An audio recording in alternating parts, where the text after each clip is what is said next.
Innal hamdalillah nahmaduhu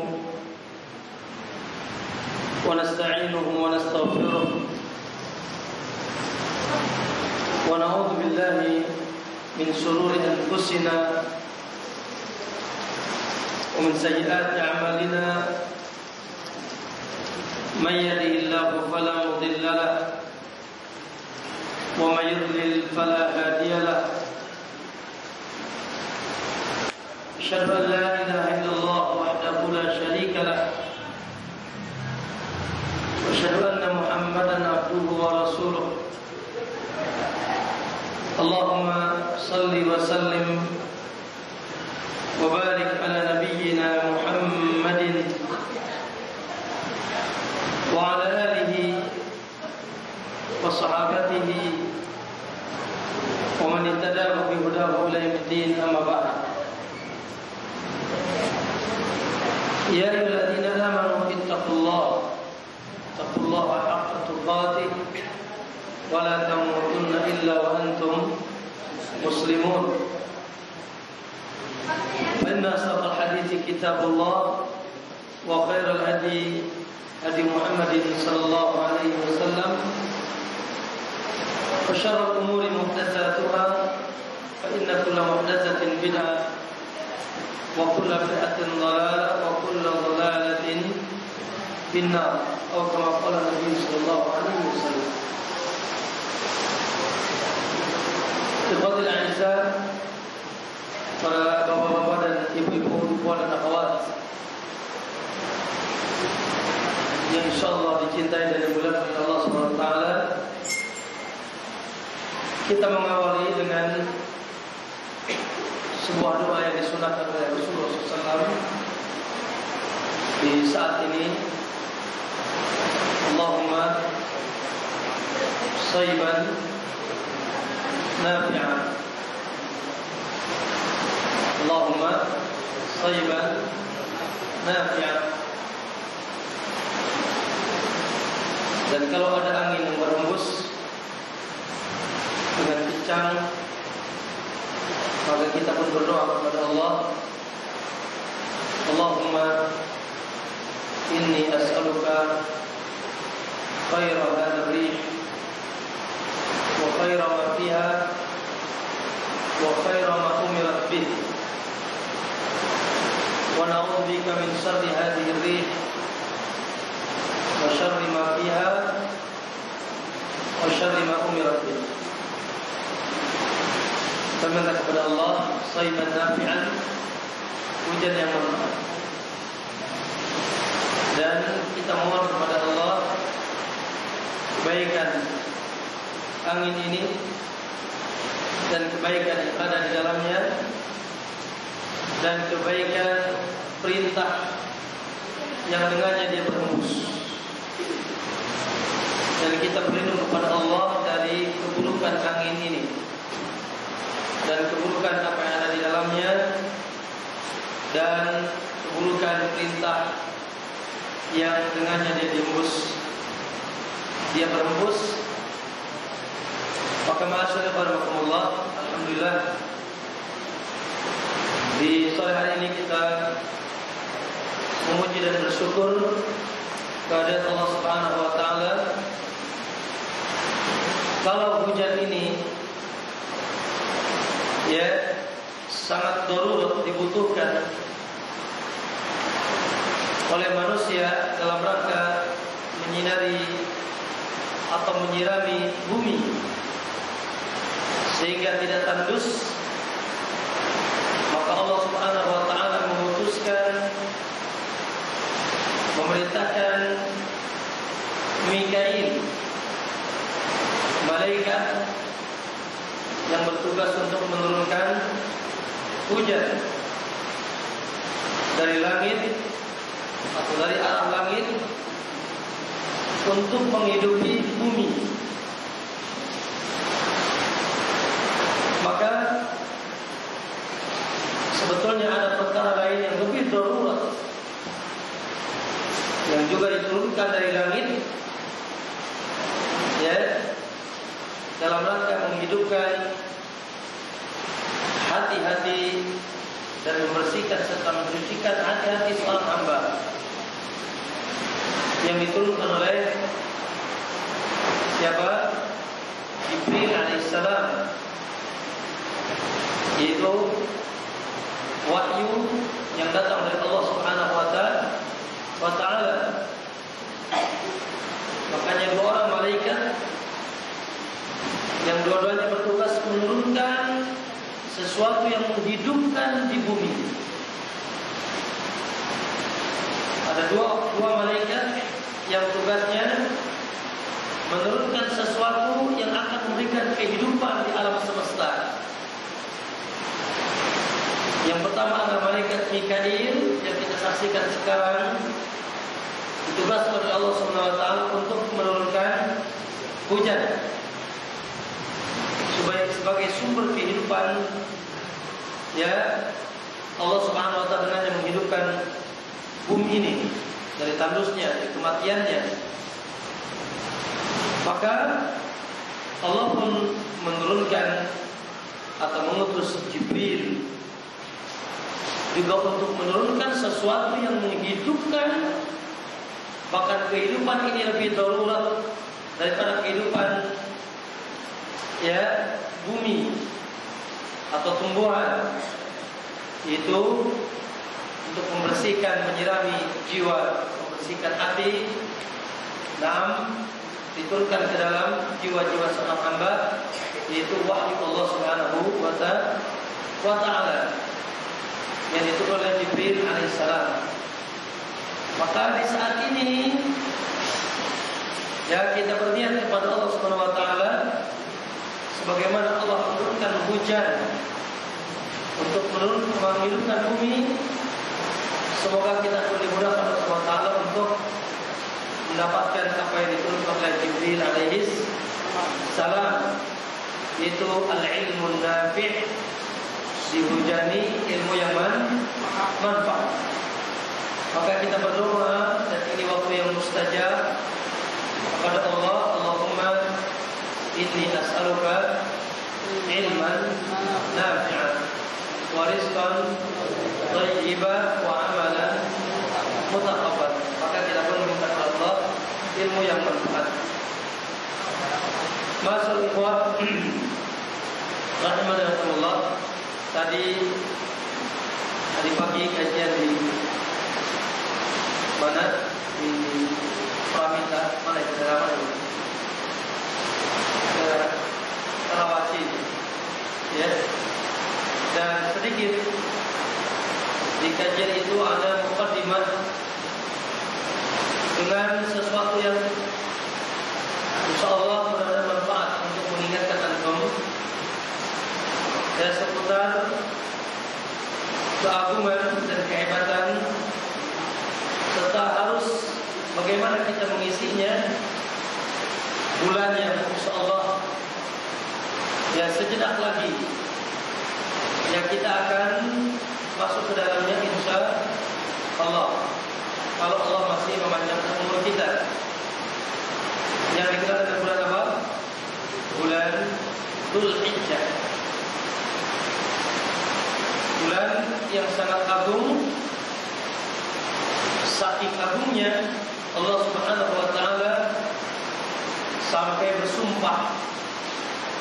Allah tidak bersumpah kecuali menandakan keagungan sesuatu. Wasyamsi, apalagi duhaha, wal qamari idza talaha, wal laili idza yaghsha, was samai wa banaha. Banyak Allah sumpah, wa duha, wal lail, ya, termasuk ternyata di antara salah satu sumpah Allah dalam Al-Quran, wal fajri wa layalin ashr, wal syaf'i wal watr wal laili idza yasr. Ini salah satu sumpah Allah di dalam Al-Quran. Yang kita ketahui Allah tidaklah bersumpah kecuali karena keagungan, kehebatan apa yang dia jadikan sumpah. Allah benar boleh bersumpah dengan apa saja, dan itu sudah kita ketahui. Maka dalam hal ini Allah bersumpah wal fajri wa layalin ashr wasyaf'i wal watr. Demi waktu subuh dan demi hari-hari malam-malam 10. Ya, Al-Imam Ibnu Katsir dalam tafsirnya ashri Dzulhijjah.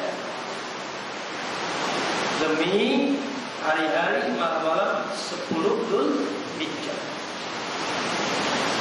Wasyaf'i dan demi ganjil. Dan demi genap. Wal watr dan demi ganjil, witir. Demi genap dan demi witir. Qala demi genap demi hari 10. Kita kenal dengan hari Idul Adha. Wal watr dan demi hari ganjil, yaitu tanggal 9 bulan Dzulhijjah. Bagian salaf mentafsirkan demikian. Wasyaf'i demi ganjil, yaitu tanggal 10-nya, yaitu hari Idul Adha yang diistilahkan oleh Nabi Yaumul Hajjil Akbar. Wal watr dan demi ganjil, yaitu tanggal 9 yang kita kenal dengan hari apa? Hari Allah. Ya, subhanallah. Pasti ada apa-apanya ini. Allah sampai bersumpah dengan 10 awal bulan Dzulhijjah, dengan tanggal 10 dan tanggal 9. Naam, ternyata memang ya demikian adanya. Nabi sallallahu alaihi wasallam mengabarkan dalam riwayat Ibnu Abbas dengan sanad yang sahih, kata Nabi, khairu ayyamid dunya, ya sebaik-baik hari dunia dalam putaran dunia, sebaik-baik hari di dalam putaran dunia, yaitu ayyamin ashri Dzulhijjah, hari-hari 10 Dzulhijjah. Naam, sampai Al-Imam Ibnu Rajab bercerita dalam kitabnya Wadhaif atau Lataiful Ma'arif, beliau katakan, ya sampai sebagian salaf mengatakan bahwasanya 10 awal bulan Dzulhijjah ini tidak ya tertandingi oleh 10 akhir Ramadan. Ya, 10 akhir Ramadan tidak menandingi 10 awal Dzulhijjah. Kira-kira gimana nih? Setuju? Hah? Nah, kalau setuju, berarti nanti kita iktikaf lagi. Nah, artinya kalau kita merujuk ke, nanti saya akan sampaikan perkataan yang sebagai penengah.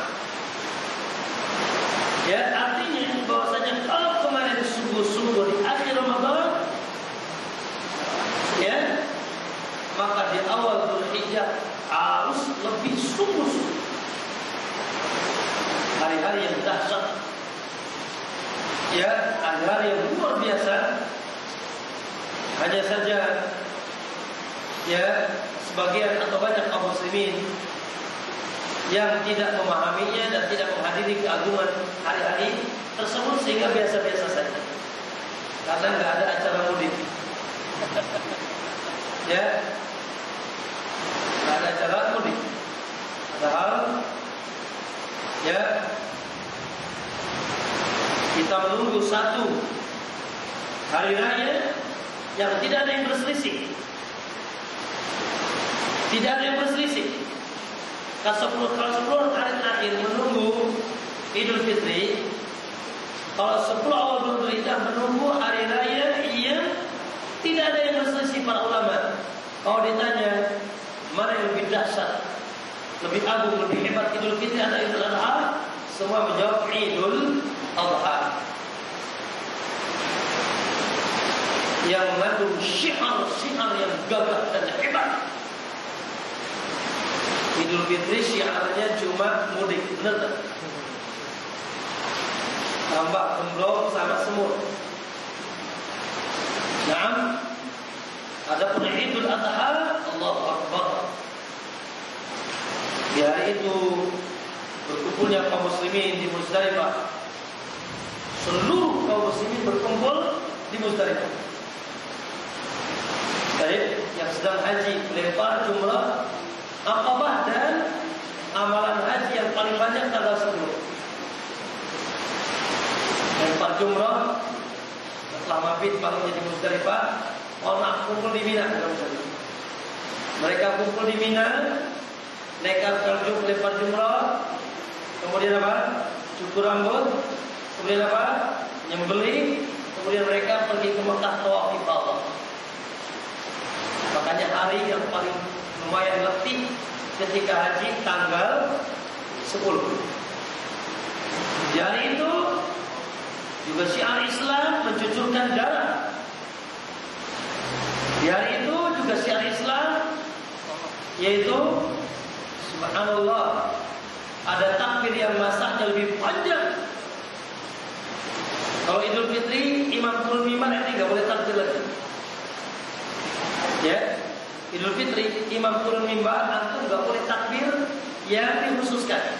Allahu Akbar, Allahu Akbar, la ilaha illallah, wallahu akbar, Allahu Akbar walillahil hamd, Allahu Akbar kabira, walhamdulillahi katsira, wa subhanallahi bukratan wa asila. Imam turun mimbar, antum nggak boleh takbir itu lagi. Takbir yang lain boleh. Nah, ada pun Idul Adha dari mulai subuh tanggal 9 yang kita kenal dengan hari Arafah dan antum puasa Arafah di hari itu sampai tenggelam matahari tanggal 13. 5 hari takbir. Sahabat ada yang masuk ke pasar, ada yang di jalan, ada yang naik menara selama 5 hari. Naam, Masya Allah. Maka masyaallah, tidak aneh kalau ya sebagian salaf mengatakan lebih utama. Ditambah lagi memang ada sebuah ungkapan yang membuat sahabat tercengang, agak kurang percaya. Tapi akhirnya mereka dengan penuh hati bergembira mendapatkan kabar ini dan percaya. Ya, kabarnya diceritakan oleh Ibnu Abbas dalam Sahih Muslim atau Sahih Bukhari. Naam, ketika Nabi SAW mengabarkan kepada sahabat, hadisnya sering didengar dalam telinga kita, kata Nabi SAW, "Ma min ayyamin al-amalu shalihu fiha ahabbu ila Allah min hadhihi al-ayyamil 'ashr." Tidak ada hari-hari, kata Nabi SAW, tidak ada hari-hari yang amal soleh di dalamnya paling dicintai oleh Allah, sangat-sangat dicintai oleh Allah dibanding hari-hari 10 awal bulan Dzulhijjah. Dibanding hari-hari 10 awal bulan Dzulhijjah, tidak ada hari-hari yang amal soleh lebih a'zam, kata dalam riwayat yang lain, wa ahab, lebih besar dan lebih dicintai oleh Allah dibanding hari-hari 10 awal bulan Dzulhijjah. Ketika mendengarkan ungkapan ini, sahabat agak sedikit ngerung sepertinya, karena di benak mereka ya ada pekerjaan yang sehari-harinya mereka ya ada pekerjaan yang membuat mereka semangat, yaitu apa? Ngasah golok atau pedang. Naam, lalu mereka bawa ke medan perang, lalu ngebacokin leher-leher musuh. Jihad. Naam, dalam benak mereka, masa? Ya kan kita dikabarkan Nabi ada satu amalan yang kalau kita mati pun mati syahid, kalau tidak pun ihdal husnayain, kata Allah. Ya, makanya mereka bertanya kepada Nabi, ya Rasulullah, wala jihad fi sabilillah, apakah tidak menandingi jihad? Amalan-amalan 10 awal bulan Dzulhijjah tidak ada lagi jihad? Qala wala jihad fi sabilillah. Subhanallah. Ya, tidak nandingi jihad. Bayangkan, berarti betapa besarnya kedudukan amalan di 10 awal itu. Karena sampai Nabi bilang tidak nandingi jihad.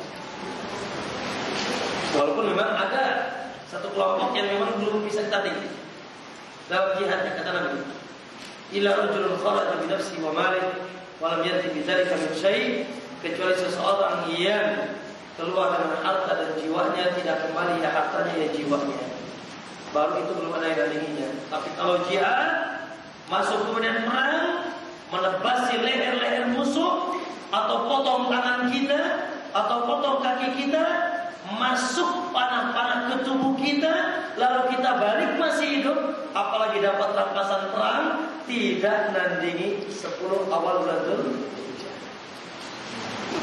Subhanallah, hadisun sahih akhrajahu al-Bukhari dan Jabir bin Abbas radhiyallahu ta'ala.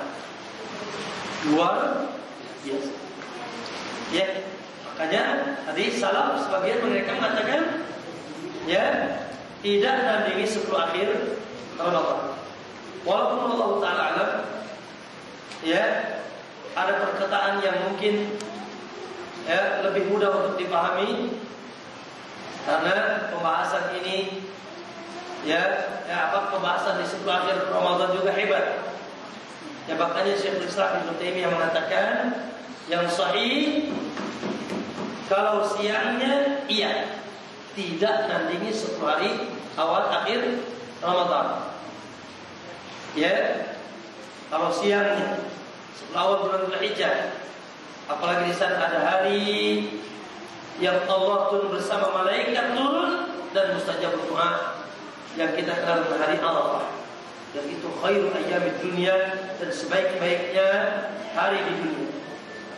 Adapun malamnya, kata beliau, sepertinya tidak ada yang nandingi malam akhir Ramadan, karena di sana ada satu malam yang tidak asing di telinga antum, malam Lailatul Qadar. Barangkali ini pendapat yang menengahi perseteruan mana yang lebih utama, 10 awal Ramadan, awal Dzulhijjah atau 10 akhir Ramadan. Kata Ibnu Taimiyah, siangnya na'am, adapun malamnya belum bisa ya dicabut keutamaan 10 akhir Ramadan dengan Lailatul Qadar yang ada di dalamnya. Terlepas dari perselisihan itu maka hadirkan dalam jiwa kita, dan sudah beberapa hari lagi, ya, karena ini sudah dalam pertanggalan Allah alam, ya, pertanggalan hisab, yaitu jatuh pada hari Jumat depan. Ya, jadi Sabtu depan antum sudah masuk ke hari-hari hebat ini. Alhamdulillah. Ya, maka tadi hadirkan dalam jiwa amalan tidak nandingi jihad. Sekali lagi, amalan tidak nandingi jihad. Semoga Allah memberikan taufik kepada kita, insyaallah. Baik, sedikit saja Anda tambahi. Lalu pertanyaan, apa amalannya apa Ustaz? Ya, kira-kira amalannya apa saja? Ya, amalan banyak lah. Ya, amalan banyak. Maka kita katakan bahwasanya amalan-amalan di hari itu ada mungkin 2 macam amalan kalau kita klasifikasikan. Ya, pertama ada amalan umum yang tidak terkait dengan bulan Dzulhijjah. Contoh apa sih? Salatnya. Apalagi sih? Sedekah. Apalagi sih? Amal tahajudnya. Apalagi sih? Duhanya. Birrul walidainnya. Taat sama suaminya. Muasyarah zaujahnya. Menggauli istrinya dengan baik. Naam, dan seterusnya, baik dari amalan yang wajib apalagi atau juga yang sunnah. Maka akhir di hari-hari itu ditingkatkan. Sholatnya dilebih khusyukkan, tahajudnya dinaikkan, sedekahnya dikeluarkan, Senin Kemisnya biasa lupa diingatkan. Ingat tidak nandingi jihad. Judulnya tidak nandingi jihad. Ya, itu amalan umum. Oh, zikirnya kalau biasa lupa, ngelamun, mikirin apa gitu nggak tahu. Nah, lebih baik dia berzikir, tidak nandingi jihad. Baik. Ada pun amalan khusus, kalau barangkali yang belum tahu atau ingin mengingatkan bisa dicatat.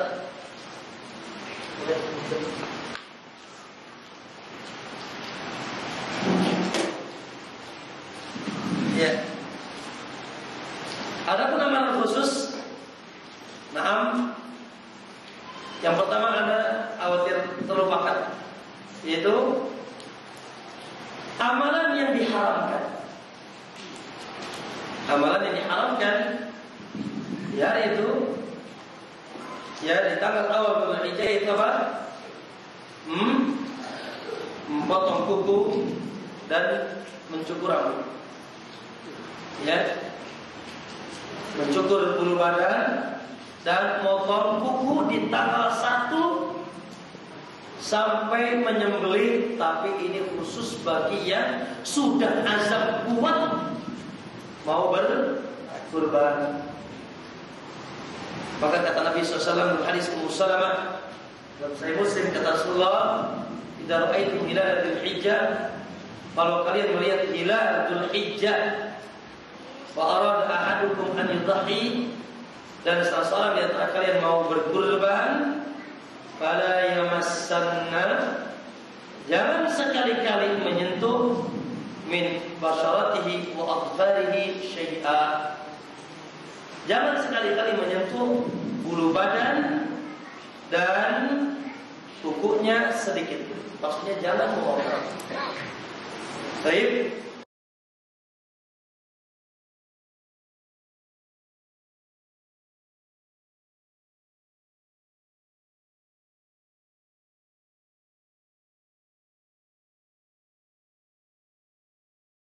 Nah, walaupun berselisih para ulama, Allah Ta'ala alam, yang sahih adalah haram. Dan ini yang dikuatkan oleh Syekh Al-Albani rahimahullah. Ya, karena penekanan larangan Nabi Sallallahu Alaihi Wasallam. Satu, ya, yang berniat untuk berkurban, maka hendaknya ingat, kalau mau potong kuku dan sebagainya. Kalau memang Jumat hari awal Idul Adha Dzulhijjah, maka kemisnya saja. Hari sebelumnya saja, ya. Ustaz, hikmahnya apa? Hikmahnya pertama,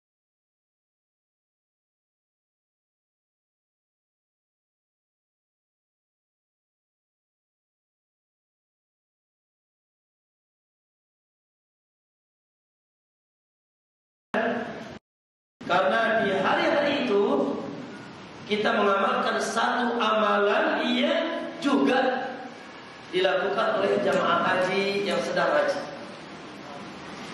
khususnya yang haji qiran dan tamattu, di mana mereka diwajibkan nyembelih sampai yaitu tanggal 10 bulan Dzulhijjah, Idul Adha.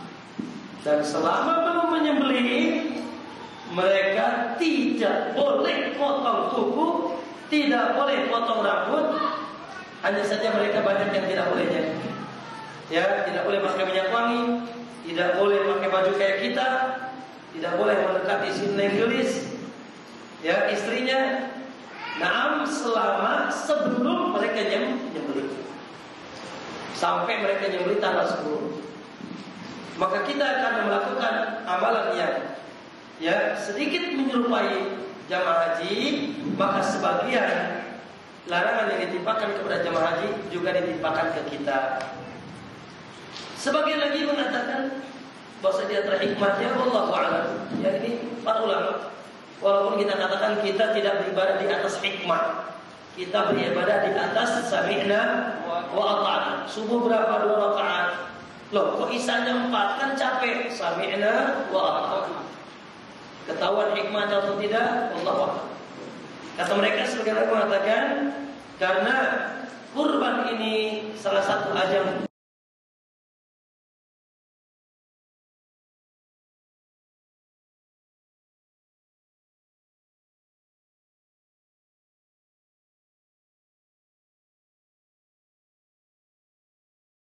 itu ya amal pertama. Yang kedua, Syekh Utsaimin menyebutkan dalam kitab Syarhul Mumti' akan bolehnya memperbanyak saum mutlak. Boleh memperbanyak saum mutlak. Dari tanggal 1 sampai tanggal 9, monggo kalau mau saum. Ya. Mana ustaz dalilnya? Kata beliau, dalilnya keumuman dalil yang tadi. Tidak ada amal soleh dan saum termasuk amal soleh dan kekhususan dalil sebagai isyarat kata diceritakan oleh Aisyah bahwasanya Nabi Shallallahu Alaihi Wasallam atau puasa yang paling dicintai oleh Nabi puasa di bulan-bulan haram dan Dzulhijjah termasuk bulan-bulan haram. Maka dari sini para ulama mengatakan di antaranya monggo puasa apa Ustaz? Puasa mutlak. Berapa hari? Terserah. Yang penting jangan mengkhususkan hari Jumat atau mengkhususkan hari Sabtu atau mengkhususkan hari Minggu kecuali bila ada sebab.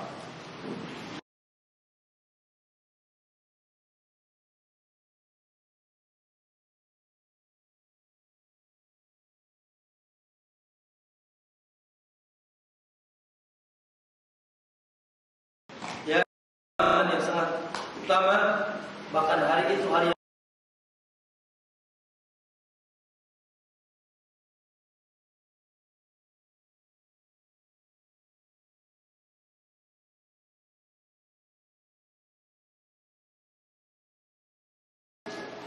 tahun sebelumnya dan setahun yang akan datang. Naam, lalu di hari itu juga subhanallah mustajab doa di mana Allah turun ke langit dunia bersama para malaikat. Dan di hari itu juga kita disunahkan untuk memperbanyak la ilaha illallah wahdahu la syarikalah lahul mulku wa lahul hamdu wa huwa ala kulli syai'in qadir, yaitu hari Arafah dan puasanya apa? Puasa Arafah. Baik. Yang selanjutnya tentu saja tahu semuanya dan barangkali ya sebagian antum juga ada yang mau berangkat, yaitu haji dan umrah. Masya Allah. Ya, tentang keutamaannya tidak asing bagi kita. Haji dan umrah. Selanjutnya juga adalah nanti disunahkan memperbanyak takbir khusus. Bahkan takbirnya lebih panjang tadi dari tanggal berapa? Dari tanggal 9. Nah,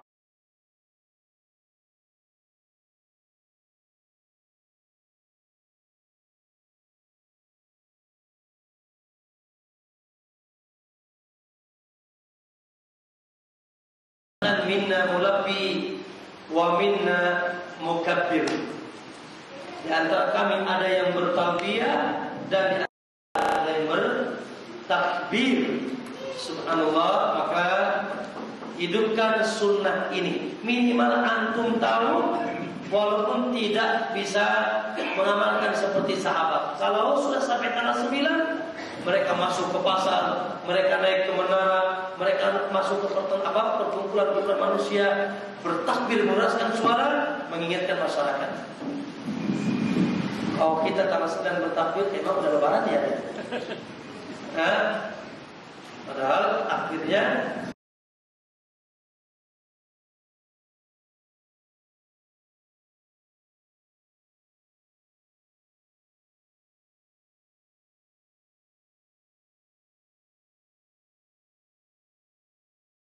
syiar dan juga bukti kecintaan kita kepada Allah. Anda bilang cinta, maka konsekuensinya siap berkorban sebagai bukti cinta. Ya, ibu Ibu kalau ada suami bilang I love you, ya, namun tidak mau berkorban, bilang ente ngibul. Ya, sebagai bentuk cinta kepada Allah, dia sisihkan sebagian harta yang dia cintai, lalu dia berikan secara khusus, ibadah khusus di saat itu, hewan-hewan ternak, bahimatul an'am, lalu dia cucurkan darahnya untuk Allah. Dan kesempatannya cuma setahun sekali, ingat, menggorok leher kerbau, kambing atau sapi lebih dahsyat daripada menggorok leher musuh di medan perang. Ya, lebih hebat daripada jihad fisabilillah. Dan sebagai bukti kecintaan serta ketakwaan, karena Allah katakan la yanalallahu luhumuha wala dima'uha walakin yanaluhu taqwa minkum. Surat Al-Hajj, bahwasanya yang sampai kepada Allah bukan daging atau darahnya, namun ketakwaan kalian kepada Allah. Makanya Ibnu Umar bercerita tentang Khalilur Rahman. Khalilur Rahman yang pertama Ibrahim di dunia ini, yang sudah mendapat stempel Khalilur Rahman sampai kiamat cuma dua. Pertama Ibrahim. Naam, Khalilur Rahman itu kekasih Allah yang sudah sangat mencintai Allah, sampai anaknya dia sembelih. Sampai anaknya dia sembelih. Artinya dia siap menyembelihnya. Walaupun alhamdulillah wa fadainahu bi dzibhin 'adzim. Naam, Allah gantikan dengan gibas yang besar. Bayangkan Ibrahim senantiasa meminta kepada Allah, Rabbi habli minas salihin, Rabbi habli minas salihin. Ya Allah, minta anak saleh,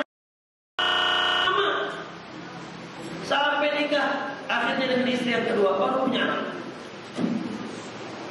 Ya, ketika sedang dalam umurnya yang subhanallah membuat qurrata ayun, ternyata ada perintah.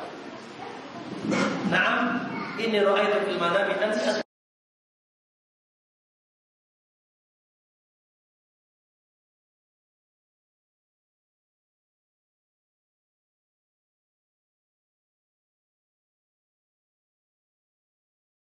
Ibrahim, karena ada yang lebih dia cintai Allah Subhanahu wa ta'ala.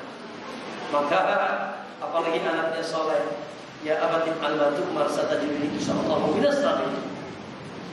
Khalilur Rahman yang kedua Muhammad sallallahu alaihi wasallam. Diceritakan oleh Ibnu Umar, kata Ibnu Umar, aqama Nabi sallallahu alaihi wasallam bil Madinati 10 sinin yudhhi. Nabi tinggal di Madinah 10 tahun tidak pernah absen. Jadi kalau ada yang antum kurban udah tahun kemarin, kita katakan Nabi tidak pernah absen. Bahkan satu saat Nabi pernah berkurban 100 unta. Bayang, ya, dia sembelih dengan tangannya 60 unta dia sembelih dengan tangannya. Naam, sisanya diminta Ali bin Abi Thalib. 100 unta. Ya, seorang sosok yang tidak pernah takut fakir, tidak pernah takut miskin. Padahal dia bukan seorang pegawai, bukan seorang pembisnis, bukan yang berpenghasilan besar, tapi luar biasa kata Ibnu Umar, tidak pernah absen. Ya, makanya minimal niat kencang. Saya tidak akan meninggalkan ibadah kurban. Dan kalau mampu tidak berkurban, bersama Rasulullah SAW yang dia terkadang 3 bulan gak ada asap di dapurnya. Yang dia terkadang pulang dari masjid bertanya kepada semua istrinya, bukan satu saja. Hal indaki syai' bukan naon dinten ieu, gaduh naon cenah. Punya apa hari ini? Qala ma indana syai'. Allah. Datang lagi ke sini, ma indana syai'. Datang lagi ke sini, ma indana syai'. Ya wislah, puasa aja.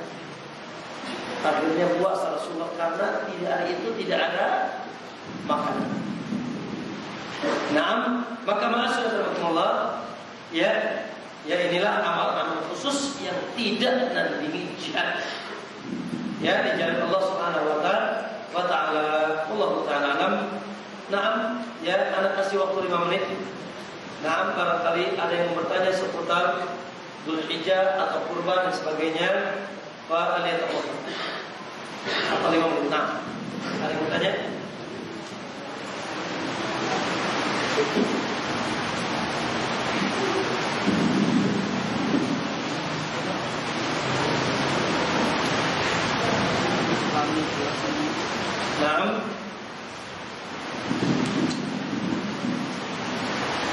Tidak.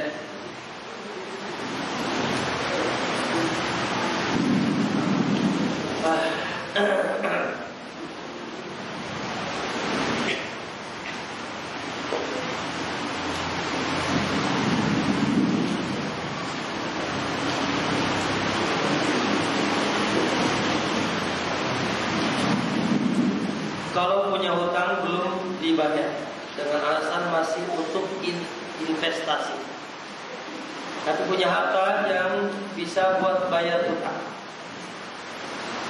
karena alasan masih investasi sehingga hutang belum dibayar. Dengan kondisi begitu, kalau mau berkorban boleh apa tidak?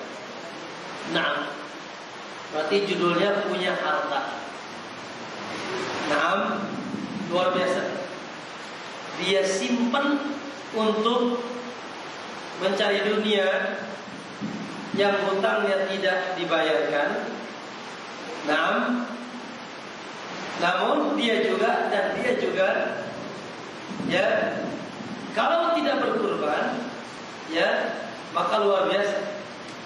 Hutang nggak dibayar, kurban nggak disembelih, menumpuk dunia. Maka walaupun kita katakan jawabannya seperti itu, namun tentu saja riya dimaslahatkan. Kalau memang kemungkinan hutang itu terbayar, dan saya sarankan segera dibayar. Ya, saya sarankan segera dibayar atau minimal dicicil tentunya. Ya, karena hutang ini luar biasa, apalagi hutang sama rentenir, naudzubillah, atau ke bank. Ya, hari-hari ini luar biasa. Banyak orang yang ambisi bisnis dunia akhirnya terlilit hutang. Anak kenal seseorang harus bayar ribanya saja 150 juta sebulan. Kalau bikin asrama di Riyadhus Shalihin beres.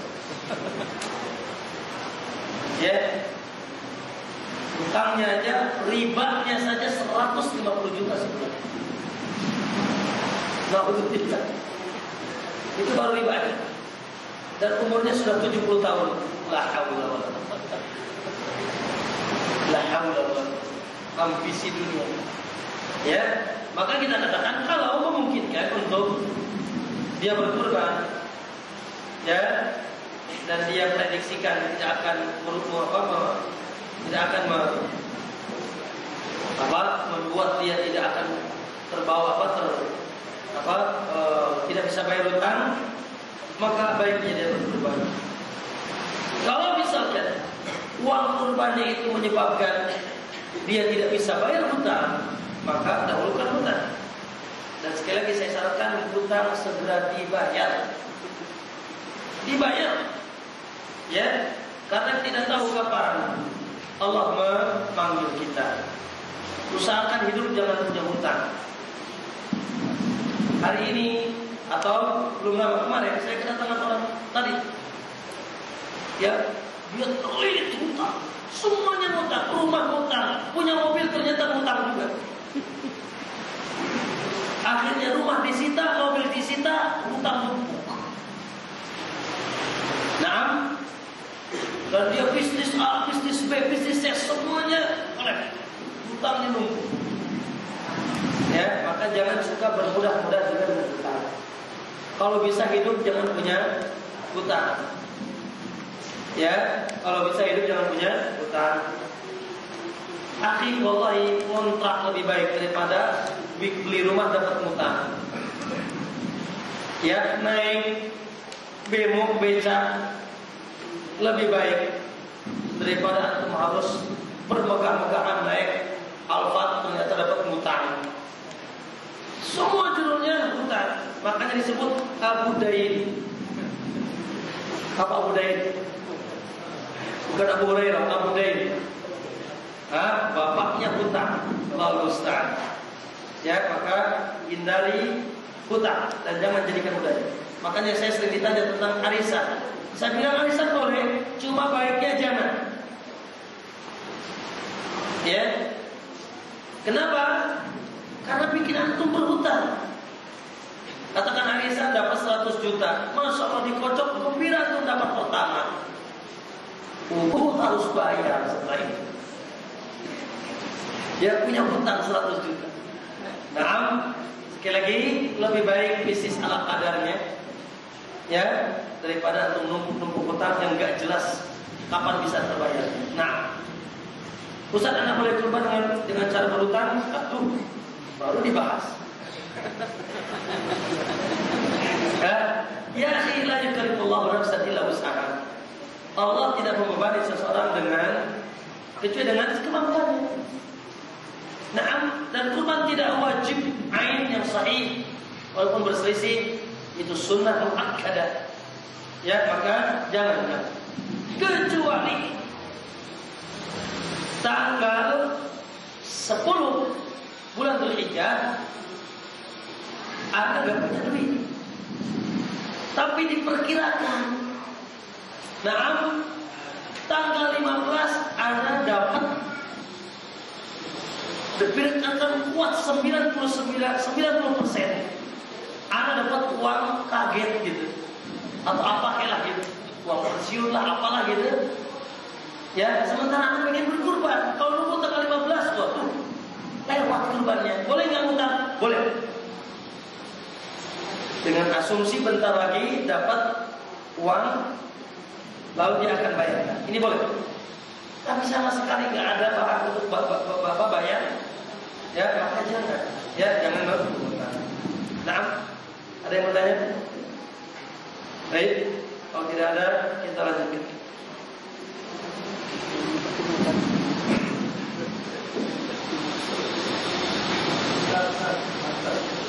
Kalau tadi kan antara Quran dan Al-Quran.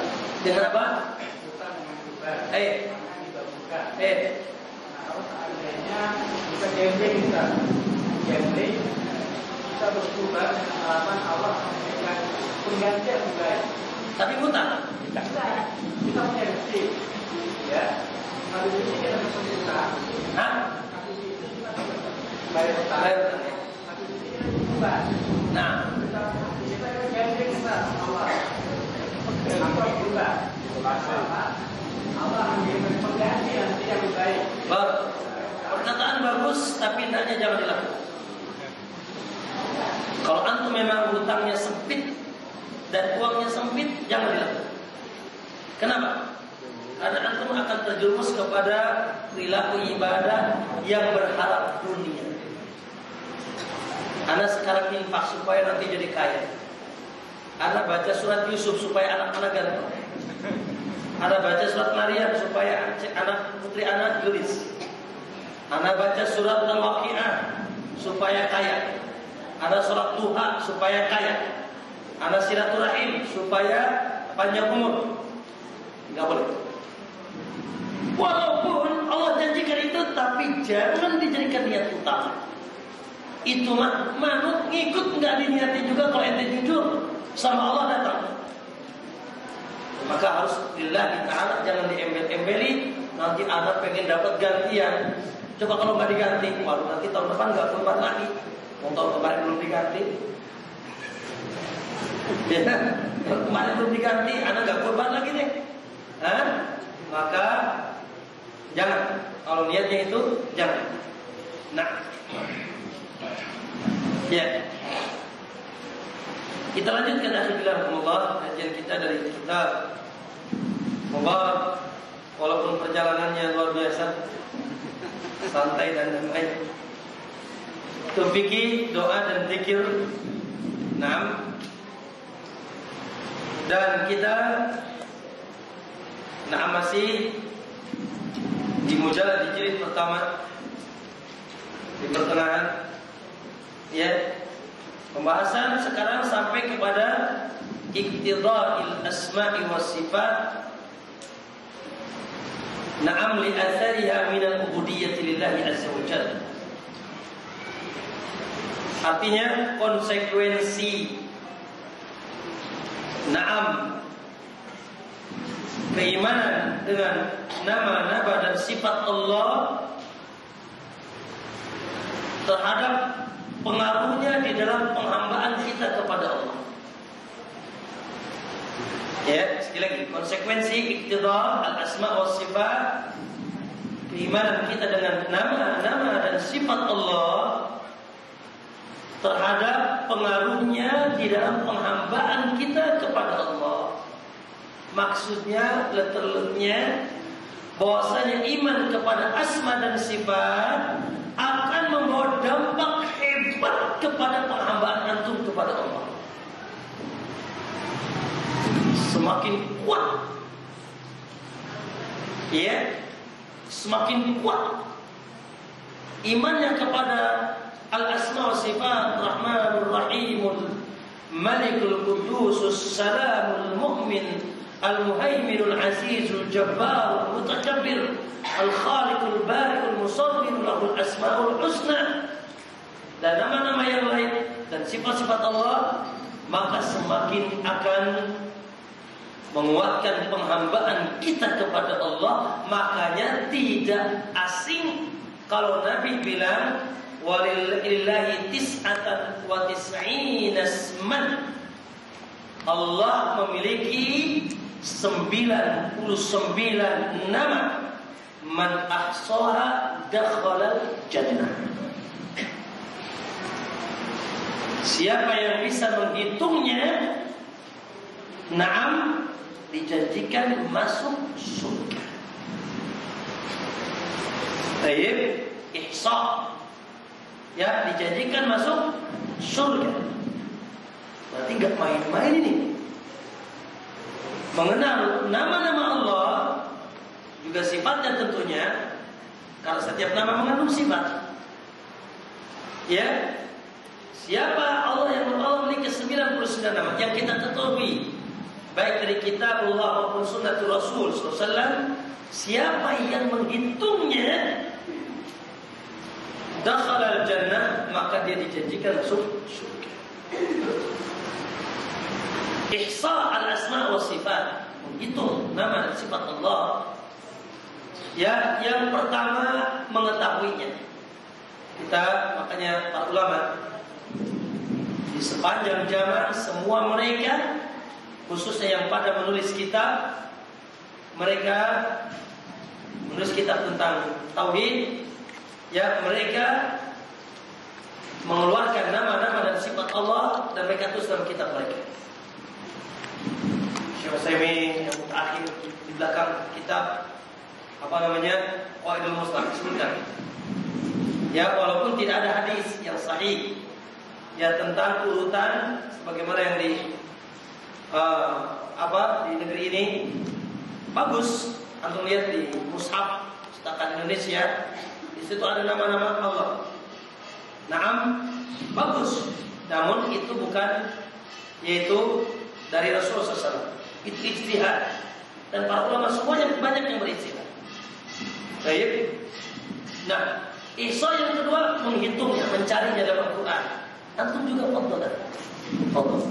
Antum baca Quran, ya, sambil di sisi antum buku kitab. buku. Alhamdulillah, Bismillahirrahmanirrahim, Ar-Rahman-Ar-Rahim. Terus Alhamdulillah Rabbul Alamin, Rabb. Maliki yaumiddin, Malik. Ya, terus baca, dikeluarkan nama-nama dan sifat Allah. Satu menghitungnya, mencarinya dalam Quran dan Sunnah. Yang kedua yaitu memahaminya. Memahaminya. Ya. Setelah tentu saja mengimani, memahami.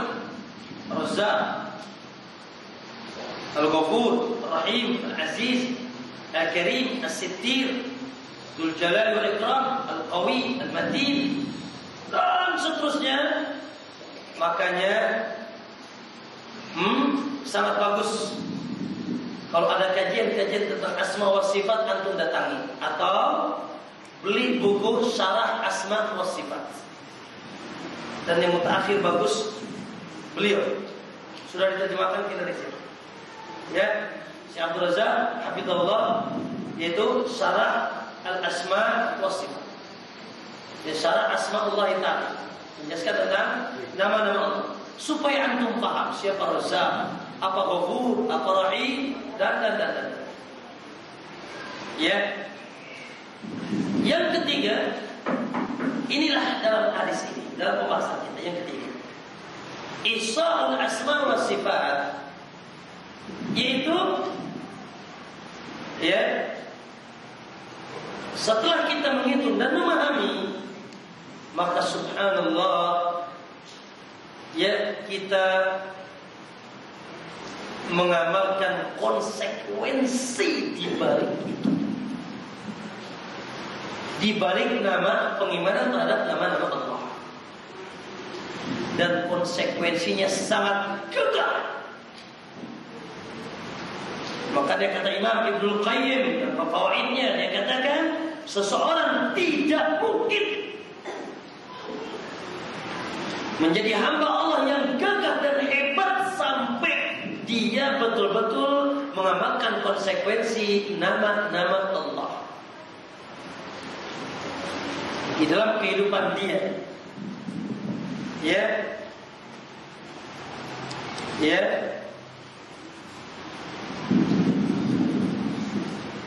Makanya di sini kata beliau akan membahas konsekuensi dan pengaruh penghambaan seorang ketika beriman kepada Allah dan nama-nama. Di mana akhir bilang Allah? Semakin kata beliau di sini, ya,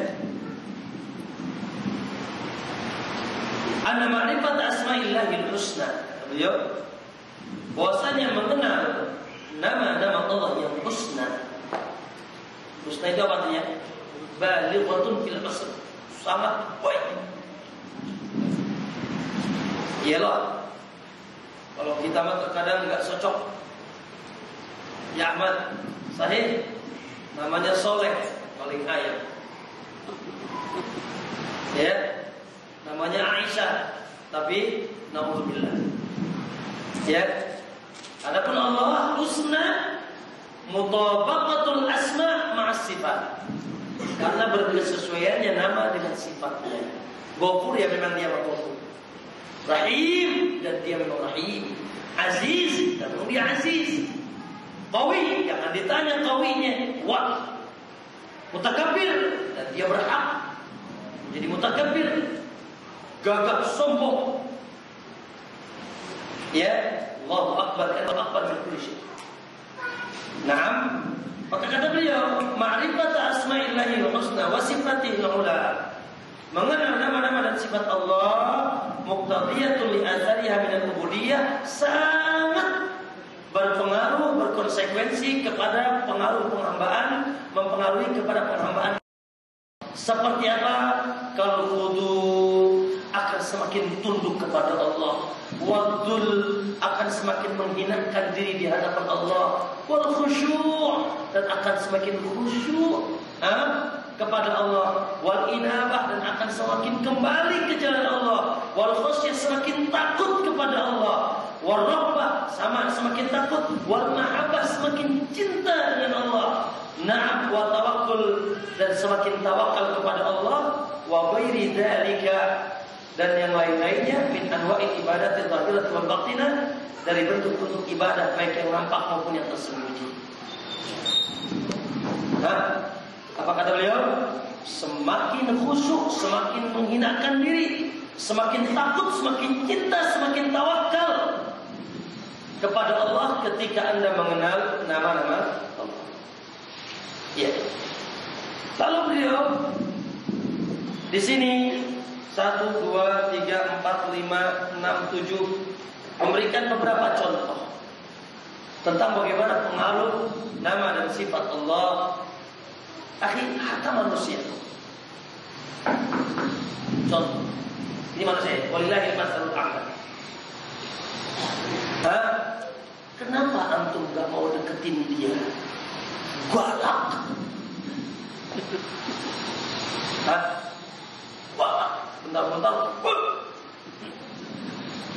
Bentar-bentar getak, bahkan pukul. Akhirnya dijauhin. Kenapa? Karena tahu sifatnya. Kenapa dia antum cinta kepada dia? Dia maderma, dia merahim, dia ma'adil. Antum dekat dengan dia. Baik. Walillahil matsalul a'la. Allah perumpamannya lebih dari itu. Ya. Sementara nama dan sifatnya kulluha asmaul husna wa sifatul ula. Nama-nama yang the best di atas seluruh yang baik dan sifat yang tertinggi dan tidak ada yang meninggi sifat Allah. Maka luar biasa ini. Ya. Maka beliau mencontohkan, na'am kata beliau, annal abda apabila seorang hamba alama idza alima bi taqarrudir rabb apabila dia tahu bahwasanya hanya Allah saja yang bisa bidurri wan naf'i wal ata wal mana wal khalaq wal rizq wal ihya wal imata. Setelah dia tahu bahwasanya Allah bersendirian di dalam memberikan madarat, dalam memberikan manfaat, dalam memberi, dalam menghalangi, dalam menciptakan, dalam memberi rezeki, dalam menghidupkan, dalam mematikan, ini hanya Allah dan dalil-dalilnya sangat banyak. Ya, maka kata beliau, ya, lazim yusmiru lahu, dzalika yusmiru lahu. Maka itu akan membuahkan pada dirinya budiyatut tawakkul 'ala Allah batinan, ya, penghambaan yaitu ketawakalan kepada Allah secara batin. Tawakal. Kenapa? Karena tidak ada yang bisa memberikan manfaat kecuali Allah. Tidak ada yang bisa memberikan madarat kecuali An-Nafi Ad-Dar, yang memberikan. Tidak ada yang menciptakan, tidak akan mematikan. Awas ya, buat teluh ente. Santai wae lah. Ya, aku teluh kamu, aku guna-guna kamu, aku pelet kamu, aku hancurkan kamu. Santai wae. Yang memberikan an-nafi, dia enggak punya nafi dan dor. Wong nafi dor Allah. Wong yang menghidupkan Allah, yang mematikan Allah, yang ngasih rezeki Allah, yang menghalangi rezeki Allah, ya santai saja. Mau diguna-guna kek, mau dipelet kek, mau disantet kek, fadhol terserah. Bahkan bilang kumpulin 1 juta tukang pelet mangga atau nanawan. Kumpulin semua tukang sihir tafadhol, tidak apa-apa. Ya, makanya kata Nabi SAW, "Law istama'atil ummah." Ada kata seluruh umat berkumpul ala ayyan fa'uka bi syai' lam yanfa'uka bi syai'. Untuk memberikan manfaat sama ente gak akan bisa. Sebaliknya, kalaupun mereka berkumpul ingin memadarati kita, lam yadurruka bi syai', tidak akan bisa. kecuali dengan izin dan ketentuan Allah. Santai kan? Santai. Usaha bismillah. Untung rugi terserah Allah. Yang penting aneh usaha. Kalau cari akhwat belum nikah santai. Waktunya dapat Ahmad, dapat insya Allah. Doakan Ahmad. Dapat bidadari dunia berkulit hitam. Berkulit putih, insya Allah. Bismillah. Santai saja. Berdoa. Kita diperintahkan usaha. Kita diperintahkan doa. Hasilnya antai jungkir balik. Pengen kaya, kata Allah nggak kaya, nggak kaya. Jungkir balik bulan ini harus nikah. Kalau kata Allah nggak nikah, nggak nikah. Makanya santai aja. Seorang mukmin itu santai hidupnya. Tidak ngoyo. Ya karena dia tahu tugas dia cuma usaha, tugas dia cuma mencari, adapun hasilnya Allah Subhanahu wa taala. Termasuk antum mendakwahi istri. Ya Allah, ini istri kayak Iblis sudah misalnya. Atau suami, ya Allah, ini suami kayak Fir'aun. Maka sabar terus dakwahi. Dakwahi kenalkan dengan sunnah terus. Sabar. Dan yakini bahwasanya dia dapat hidayah Allah yang ngasih. Kalaupun dia terhalang, Allah yang menghalaminya. Alhamdulillah, kewajiban ente apa? Kewajiban anda terus dakwahi dia, nasihati dengan cara yang baik dan seterusnya. Dia benar iman kepada sifat Allah dan namanya An-Nafi, Ad-Dar, Al-Mu'ti, Al-Mani, Al-Khaliq, Al-Razik, Al-Muhyi, Al-Mumit. Dia yang menghidupkan, mematikan, memberikan rezeki. Siapa? Bos ente, orang tua ente, suami ente, Allah. Santai gitu. Bahkan semakin kuat tawakal. Wa may yatawakkal 'ala Allahi fa huwa hasbuh. Siapa orang yang kuat tawakalnya dicukup sama Allah. Karena kita ini kurang apa? Bukan kurang duit, kurang tawakal. Ya, maka semakin tawakal semakin Allah cukup rezekinya dan kehidupannya. Nah itu lihat pengaruh asma dan sifat. Jadi kuat keimanan tadi dengan nama-nama tadi, maka semakin kuat ketawakalan itu kepada Allah. Lalu kata beliau, wa idza 'alima al-'abdu bi anna Allah sami'un basirun 'alimun. Apabila seorang hamba yakin 100%, bahkan kuat di dadanya keyakinan ini, Allah Maha mendengar, Allah Maha melihat, Allah Maha mengetahui, la yaqa 'alaihi mithqala dzarratin fis sama'i wal ardh, dan dia yakin tidak ada yang samar walaupun sebiji dzarrah di langit maupun di bumi, dan dia wa'alamu ya'lamu sirra wa akhfa, dia mengetahui yang tersembunyi walaupun yang nampak maupun yang tersembunyi, bahkan mengetahui apa yang di dadanya, dan Allah mengetahui seluruh perkara. Maka fa inna dzalika yusmiru hifdzul lisani wal jawarihi wa khataratul qalbi an kulli ma la yardallahi azza wa jalla. Maka itu akan membuatkan dia senantiasa akan menjaga lisannya, akan menjaga badannya, anggota badannya, bahkan akan menjaga hatinya dari sesuatu yang Allah yakin. Allah Maha dengar, Allah Maha tahu, Allah Maha melihat, Allah Maha, bahkan apa yang di hati antum Allah tahu. Ya'lamu kha'inatal a'yuni wa ma tukhfis sudur. Allah tahu mata khianat dan apa-apa yang ada di hati antum. Maka dia takut kepada Allah. Dia senantiasa jaga lisannya, jangan sampai kedengaran enggak enak, kedengaran yang sesuatu yang tidak diridai Allah. Dia jaga badannya, jangan sampai melakukan sesuatu yang tidak diridai Allah, karena dia tahu Allah melihatnya. Allah, na'am kita boleh bersembunyi dengan manusia.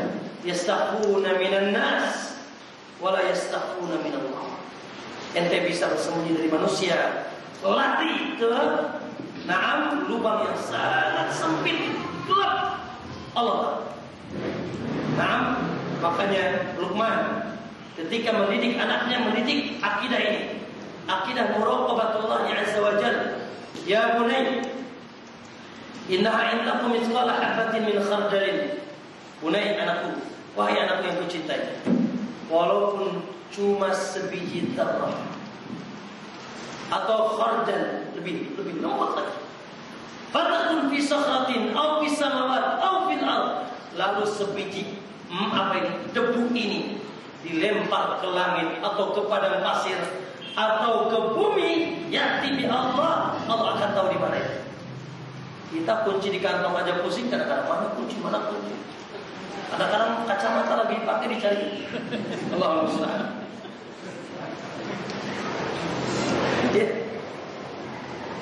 Ya kan ketemu kacamata jadi dipakai. Ya kadang kunci di kantong kita cari. Ya, itu kacamata dipakai kita pusing dari kacamata. Kok dipakai? Ya, Allah tepuk saja dilempar ke padang pasir. Di mana padang pasirnya? Allah.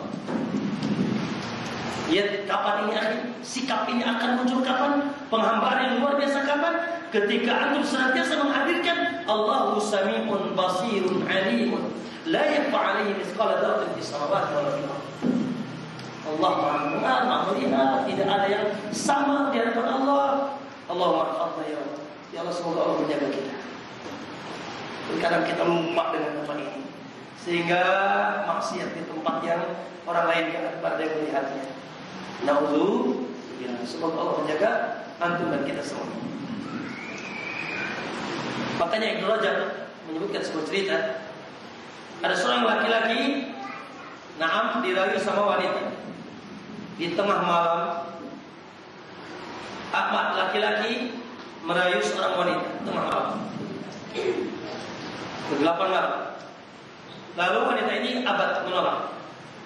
Faqala laha, laki-laki ini ngomong sama wanita ini, ma yarana illa al-kawakib, ma yarana illa al-kawakib.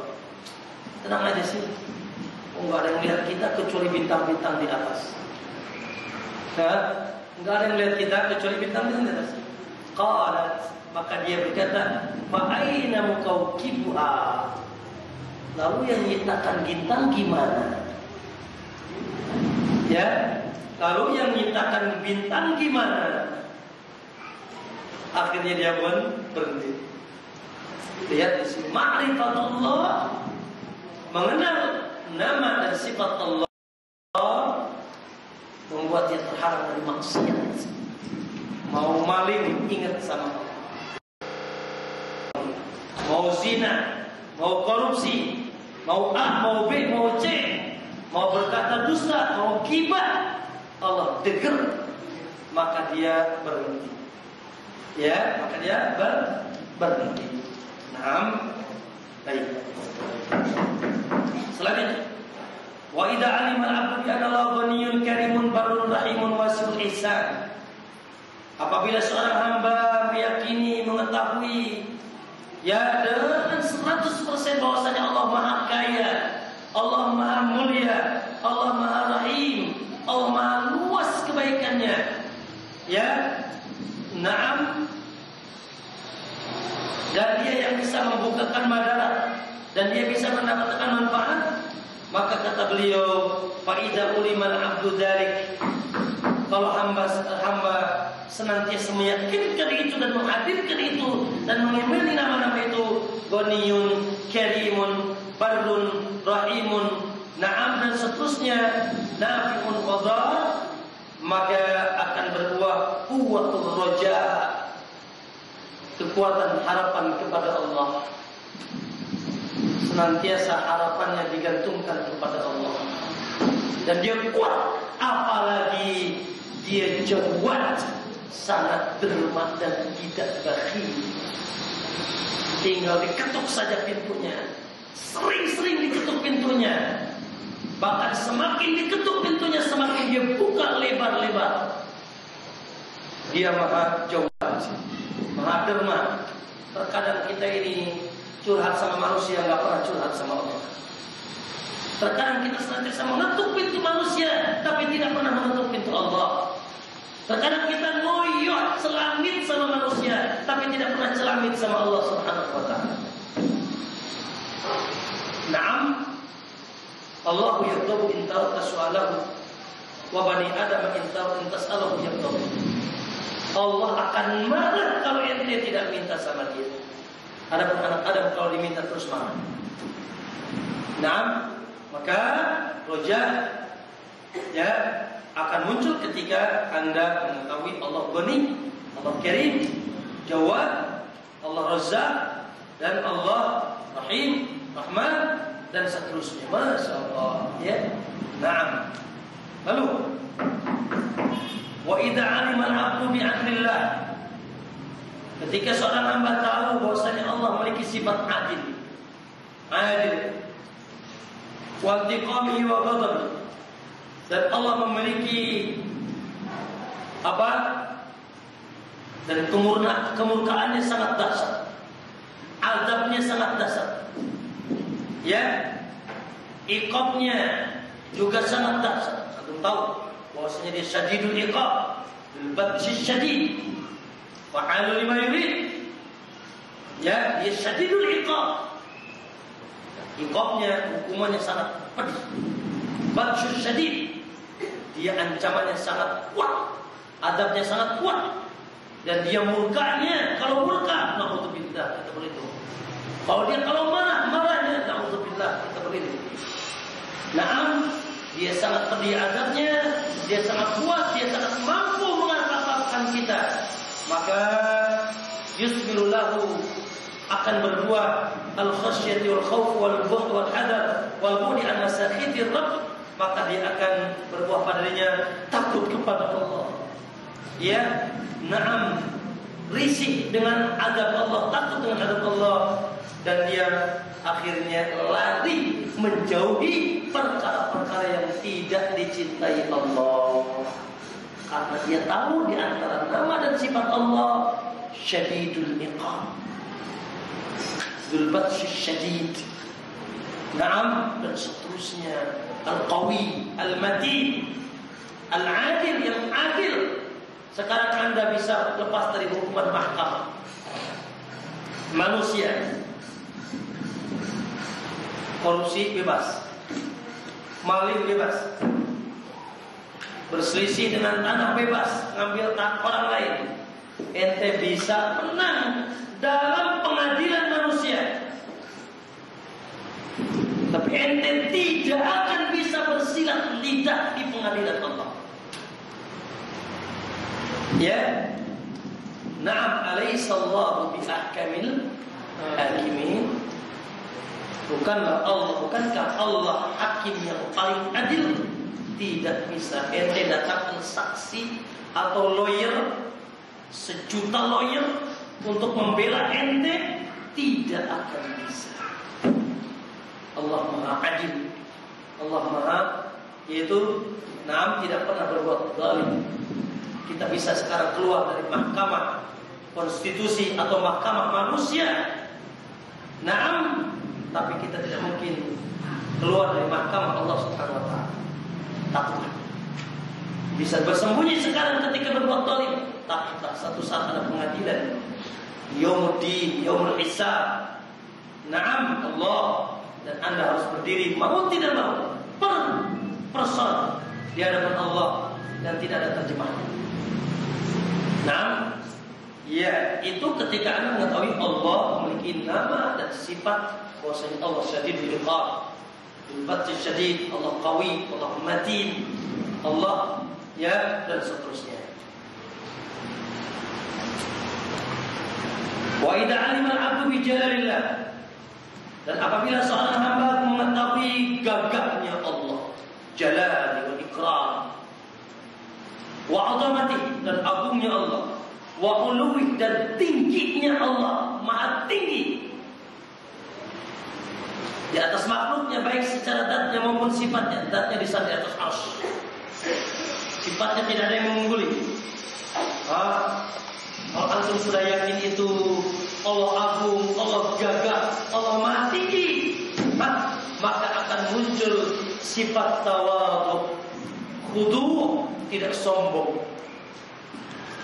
tidak angkuh, tapi tawadhu dan khudu', tenang, bahkan cinta kepada Allah Subhanahu wa taala yang maha gagah, yang maha hebat, yang maha tinggi. Adapun aku, ya,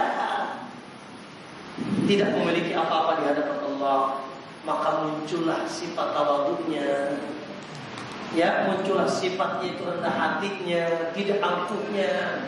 bahkan semakin cinta karena dia tahu betapa besarnya pencipta dia itu Allah.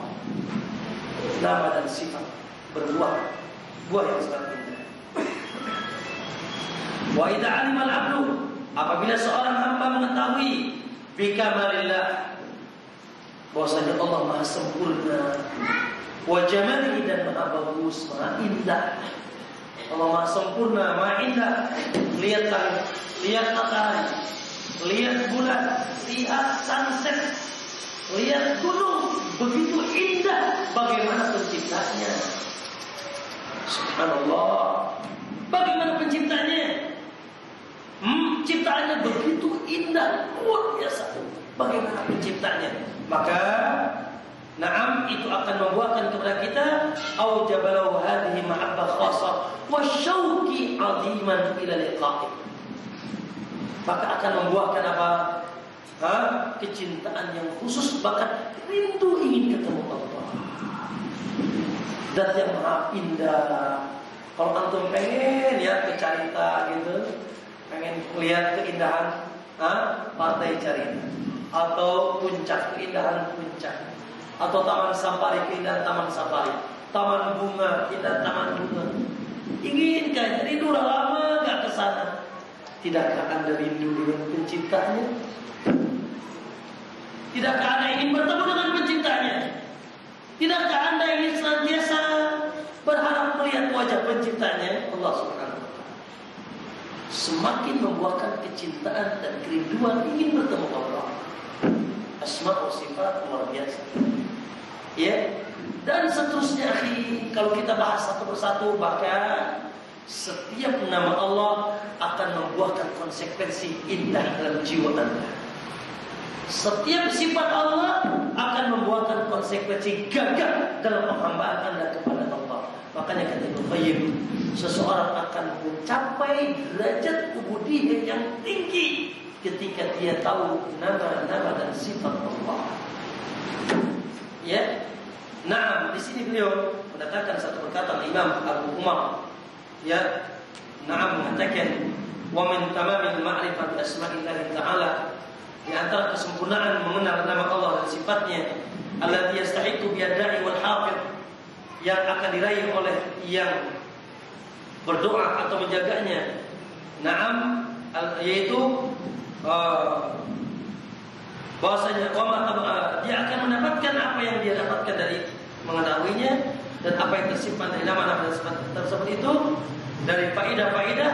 Bahkan kata beliau, wa man lam ya'lam dzalik, siapa yang tidak mengenal nama dan sifat Allah, lam yakun aliman, maka dia belum disebut seorang alim kepada Allah Subhanahu wa taala, wala mustafidan bi dzikriha, dan tidak manfaat walaupun dia sudah menghafalnya. Betapa banyak sekarang, akhi, contoh ada lagu Asma Husna,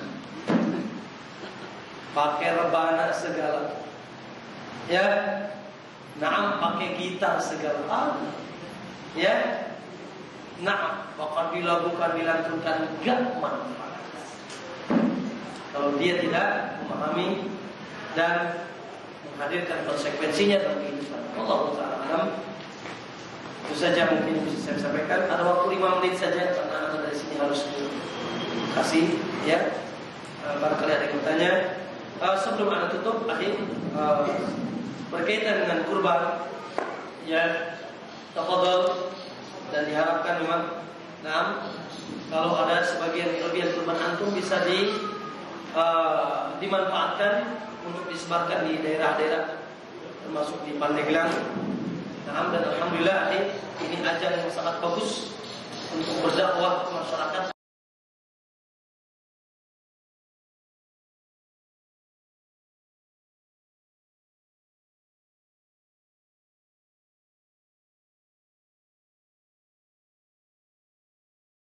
Dua kali ngaji datang ke pondok, katanya tidak mau, sekarang mau datang. Hatta pemerintahnya ngaji. Nah, maka alhamdulillah itu dengan jalan perutnya diisi, hatinya juga lunak. Ya, kita bagikan sembako, kita adakan bakso dan sebagainya. Nah, salah satunya monumen yang paling bagus adalah yaitu kurban. Ya, ini sangat bagus. Tentu saja dimanfaatkan oleh para penuntut ilmu, para asatid, dan juga masyarakat sekitar, termasuk dari pedalaman-pedalaman. Ini sangat manfaat. Maka tafadhol ya, bila nanti ada kelebihan itu apa teman-teman, antum bisa bergabung bersama kami di Riyadhus Shalihin. Wallahu taala alam. Wa sallallahu alaihi wasallam. Assalamualaikum warahmatullahi wabarakatuh. Nah.